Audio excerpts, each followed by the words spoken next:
Vai, Thiago. Boa noite. Boa noite.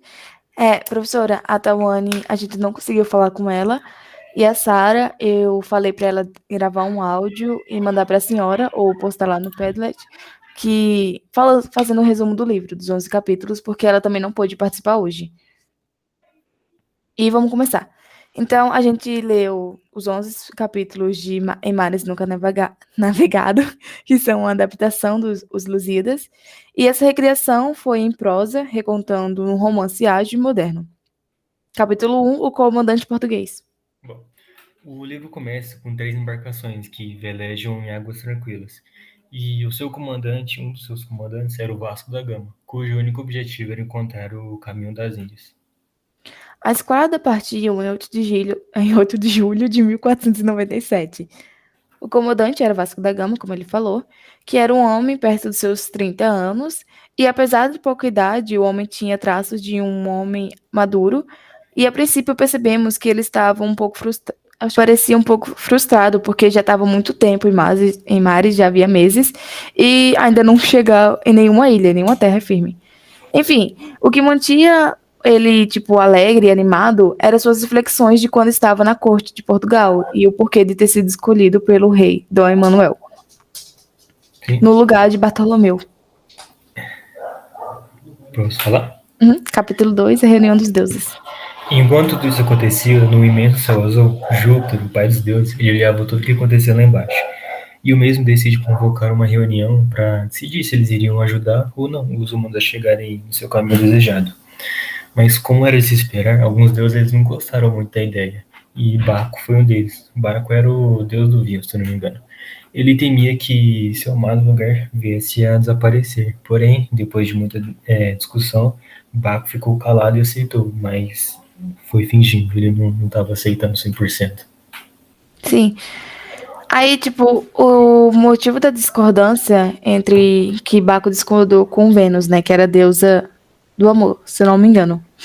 Enfim, o motivo dessa discordância era que ele tinha medo de que suas brilhantes expedições de conquista das Índias viessem desaparecer caso os portugueses triunfassem em suas pretensões.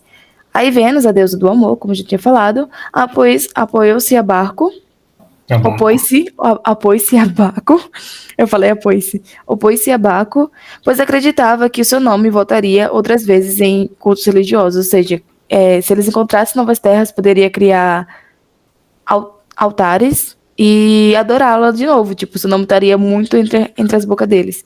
Então, após surgir essa discussão entre Vênus e Barcos, Marte, o deus da guerra, entrou para defender a deusa, porque ele era apaixonado, né? Tinha seu leve crush por ela. E com isso acabou a discussão. Sim. Capítulo 3. Enquanto corria a Assembleia dos Deuses, os navios portugueses eles cortavam o mar debaixo de um sol inclemente, entre a costa da África e a ilha de Madagascar. E depois de muito tempo, eles avistaram a terra, onde lá perto haviam embarcações que vinham em sua direção. E chegando mais perto, o Vasco da Gama olha para baixo e vê mãos escuras de palmas brancas que assinavam com insistência, pedindo por permissão para embarcar. E o capitão recebe gentilmente eles em seu navio. Eles eram estrangeiros daquela ilha. Eles eram descendentes de Abraão e acreditavam no profeta, que no caso seria o profeta lá. Aí Vasco da Gama e seu irmão, Paulo da Gama, desceram na ilha e ficaram por lá escutando as informações de Mouro, que era como era chamado aqueles negros. Capítulo 4, A Visita do Rogedor. Então, a gente já sabia que os Mouros eram muçulmanos, pelo fato deles acreditarem em Alá. Eles desconfiavam muito das intenções de Vasco da Gama e da sua religião, principalmente o Rogedor, porque na cabeça deles eles já pensavam que era cristão e que acreditava em vários deuses. Então ele também desconfiava de que Vasco da Gama e sua tripulação não eram exploradores, sim conquistadores, porque estavam armados até os dentes. Eles mostrou as munições não, né? O armamento dele para o Rogedor e tudo mais. E com isso assustou um pouco o Rogedor. Sim, e no final eles realmente eram conquistadores. Aí Vasco da Gama deu vários presentes ao Rogedor a fim de que conseguisse a confiança dele. E ele também pediu o tal piloto que os Mouros tinham falado no capítulo 3. ao Rogedor, né, a fim de conseguir a confiança dele. E o Rogedor disse que para eles conseguirem o tal piloto, eles tinham que passar mais uma noite na tal ilha. Capítulo 5, A Vingança de Baco. Bom, enquanto isso tudo acontecia, no céu, Júpiter ele parecia mesmo decidido a ajudar os humanos a chegarem nas Índias. Porém, Baco ainda não concordava com isso. Ele estava tão enfurecido que jurou ao seu pai que os humanos não chegariam às Índias, e se eles chegassem, eles sofreriam uma desgraça. O plano dele era descer até a Terra em forma de humano para espalhar as intrigas por entre os mouros. Então, Baco desceu à ilha de Moçambique e espalhou vários boatos sobre os portugueses, para que eles não chegassem na Índia. Tipo, os boatos que ele espalhou para o Rogedor era que o Rogedor convocasse os mouros, a fim de que travasse uma batalha entre eles. Essa era a intenção de Baco. Sim. Capítulo 6. E olhando amanhecer chegando em terras novas, o irmão do Vasco da Gama, ele pergunta se é uma boa ideia mandarem os homens em terra sem querer alguma garantia de segurança. Aí a batalha aconteceu, como já era de se esperar, e os portugueses venceram. E o regedor mandou um piloto com um pedido de desculpa pelo fato de ter perdido. O que me deixou mais triste foi a morte do Mouro lá, aquele Mouro altão.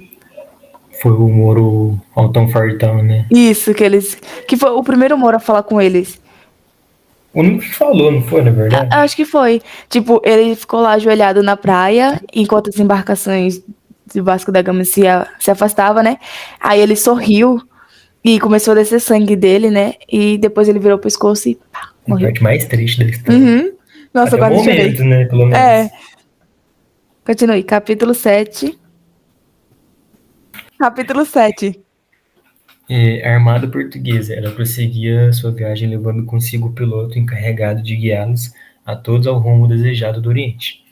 Ele era um homem baixo com o pescoço comprido e tinha também uma cor um pouco mais clara do que os homens de Moçambique. Mas, na verdade, esse homem ele foi escolhido por Baco para levar à perdição aos portugueses. E depois de um tempo, uma enorme tempestade pega eles, fazendo com que eles troquem de rota e avistem uma ilha que era habitada por cristãos. Era Mombança. E Vasco da Gama ficou alegre ao se ver finalmente em terras cristãs. Enfim, antes deles descer em Mobança, era previsto que os portugueses descessem em Quiloa, seguindo o tal piloto, porque lá encontrariam mais Mouro, o exército Mouro, né? Mas enfim, eles aconteceram imprevisto, que foi o vendaval, e aí eles foram para Mobança. E segundo o piloto, lá também tinha cristãos. Aí Vasco da Gama, ao invés de cometer o erro que ele cometeu em Moçambique e mandar, tipo, a maioria dos seus homens para a terra, ele mandou apenas 2 criminosos, que era um assassino e um ladrão, que já levaram ele nas embarcações para esse tipo de serviço mesmo, esse tipo de missão, para eles não arriscarem a tripulação, mas sim que eles se arriscassem em morro, até porque era criminoso. Aí começa o capítulo 8.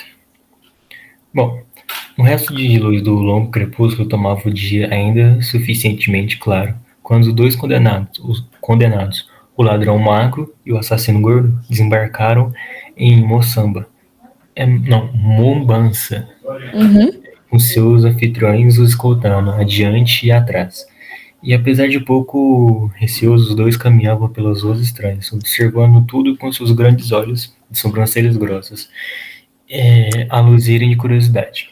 E após entrarem no salão, um dos mouros comunicou ao seu soberano quem eles eram, apontando-lhes um dedo rígido e inquisitorial, que os fez ficarem brancos como papel. Mas o dedo preto do chefe de cerimônias, dobrando sob forma de um anzol, ele chamava de um gesto repetido para perto do dozel dourado, onde o soberano mantinha-se reclinado.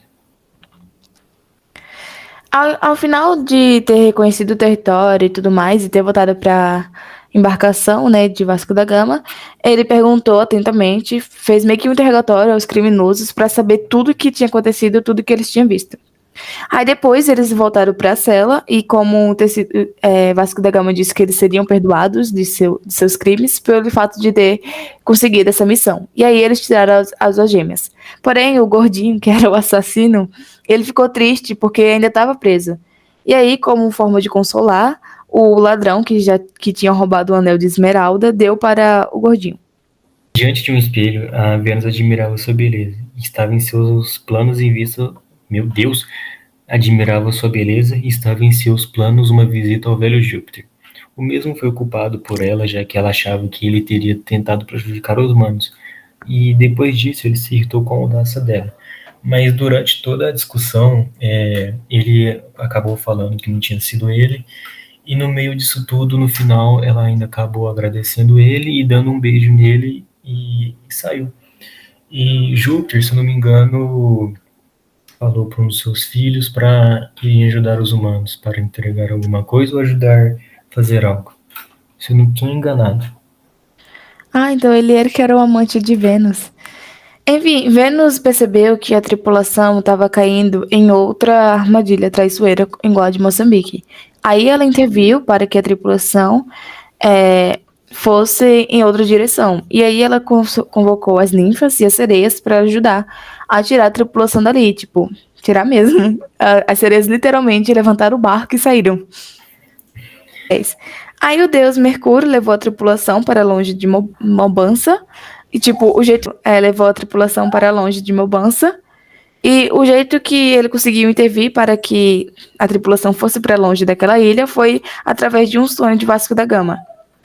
Enfim, aí eles, assim que eles saíram de Mobança em direção ao mar, né, o mar aberto, eles viram uma tripulação, uns naus, que eram de uns tal mouros. E aí teve um moleque lá que achou que seria piratas, que iria saquear o navio, né? Porém, Vasco da Gama nem deu atenção. Aí ele conseguiu conversar com esses mouros, chegar mais perto e perguntou se lá havia algum piloto que conseguisse levar eles para as Índias. Aí quando chegou lá, infelizmente, eles não conseguiram o piloto, mas conseguiram a informação de que eles poderiam encontrar um piloto no reino de Melinda. E eles saíram para a ilha de Melinda e chegaram lá na Páscoa em 1498. Lembrando que eles começaram em 1497, não foi? Isso, Eles tipo, já tinha ficaram um ano. E ainda nem tinha chegado nas Índias, viu? Deve estar faltando muito. 2 anos para descobrir o Brasil. Capítulo 11. O relato de Vasco da Gama. Depois de um certo tempo, o rei avisa ao Vasco da Gama que ele pode desembarcar no reino dele e o Vasco da Gama vai conversar com ele. Ele descreve ao rei como era o reino de Melinde, a localização exata de Portugal, no continente europeu. E depois de mencionar algo sobre seus vizinhos, ele começou a falar então da história da sua pátria. Quando o Vasco da Gama contava histórias para o rei, o mesmo compreendia perfeitamente. E depois de contar várias histórias para o Vasco da Gama, Vasco da Gama fez então uma pausa, esperando que o efeito de suas palavras se dissipasse, para recomeçar a sua narrativa e inundá-la de detalhes. Continuando uma das histórias, ele disse que Afonso Henriques tomou posse ainda de outras terras submetidas ao domínio do Mouro. Entre essas, a mais importante, sem dúvida, foi a cidade de Lisboa, conquistada após um longo cerco de 5 meses. E depois de longas histórias, Vasco da Gama diz ao rei que queria contar um episódio muito triste da sua história, no qual se destaca a trágica figura de Inês de Castro. E a partir daí começa o capítulo 12, que a gente não começou a ler ainda. Então, continua na próxima evidência. E foi isso. A gente fez um resumo bem simples dos 11 capítulos que a gente leu, porque aconteceu bastante coisa, mas a gente só falou as coisas mais relevantes. Foi as partes mais importantes que aconteceram na história e tal. Isso mesmo. E é isso, professora. Tchau, obrigada. Obrigado. Obrigado pela atenção.